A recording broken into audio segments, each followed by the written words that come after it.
విచ్చేసిన మీడియా మిత్రులందరికీ పెద్దలందరికీ thank you so much. Okay, so వీళ్ళందరికన్నా ఏజ్లో నేనే చిన్న. సో వీళ్ళందరికీ ఏంటంటే నేను ఒక చిన్నోడు అనమాట నేను. సో వీళ్ళందరూ నాకు సరే. సో సీరియస్ ఏ పార్ట్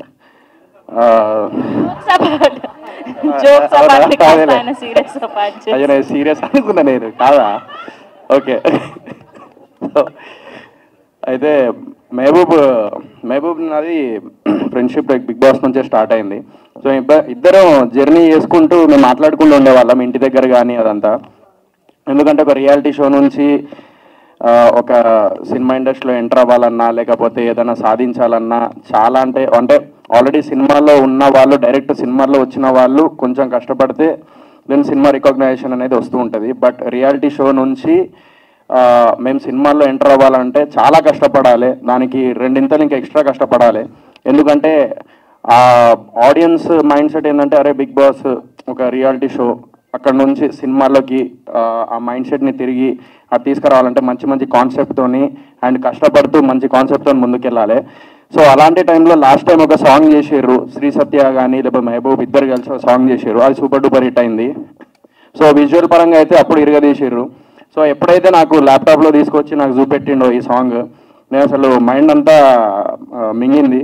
సో ఏం అర్థం కాలే. సో ఆ టైంలో అరే ఇది ఎట్లా చేసినావురా నువ్వు, అసలు ఇంత ఘోరంగా ఉన్నావు నువ్వు, ఇంత శైతాన్ లెక్క ఉన్నవేంద్ర నువ్వు, దయ్యం ఉన్నవేంద్ర నువ్వు అని అన్నా. ఎందుకంటే అంత ఘోరంగా పనిచేస్తాడు ఆడు వర్క్ విషయంలో. సో ఆ వర్క్ విషయానికి వచ్చేసి ఆ డెడికేషన్ కానీ లేకపోతే ఆ ఎడ్యుకేషన్ కానీ వాడిది నెక్స్ట్ లెవెల్ ఉంటుంది. సో ఏమైంది సో డెడికేషన్ మాత్రం నిజంగా అందరికంటే ఎక్కువ డెడికేటెడ్గా ఎవడైనా ఉన్నాడంటే బిగ్ బాస్ హౌస్లో నాకు తెలిసినంత ఇప్పుడు నేను కూడా అంత డెడికేటెడ్గా ఉండనేమో, అంత కష్టపడతాడు వాడు ఫ్రాంక్లీ స్పీకింగ్.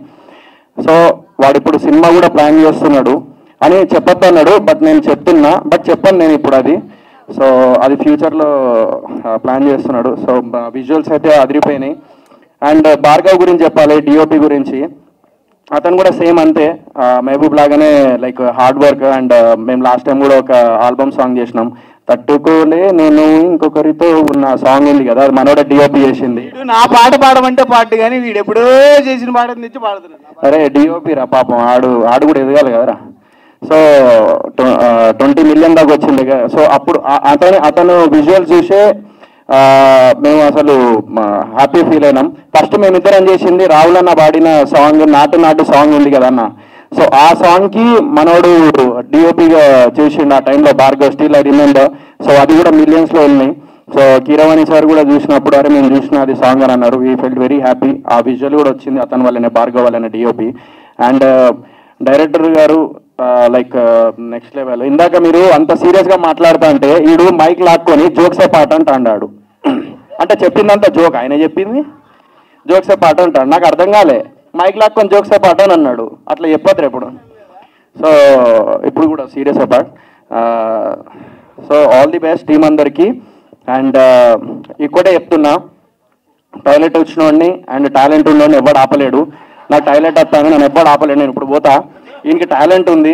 సో వీడు ఖచ్చితంగా ముందుకు వెళ్తాడు. ఈ విజువల్స్తోని అర్థమవుతుంది మహబూబ్ గారు ఎట్లా చేసిండు, ఏంటిది ఎట్లా ప్లాన్ చేసిండు అనేది.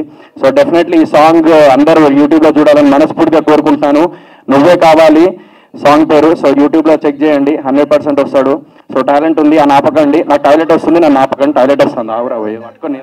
Thank you Sohail garu, thank you so much. Yes ఇప్పుడే టాయిలెట్ వస్తుంది అడిగి. ఓకే, సో కిరాక్ సీత గారిని, మణికంఠ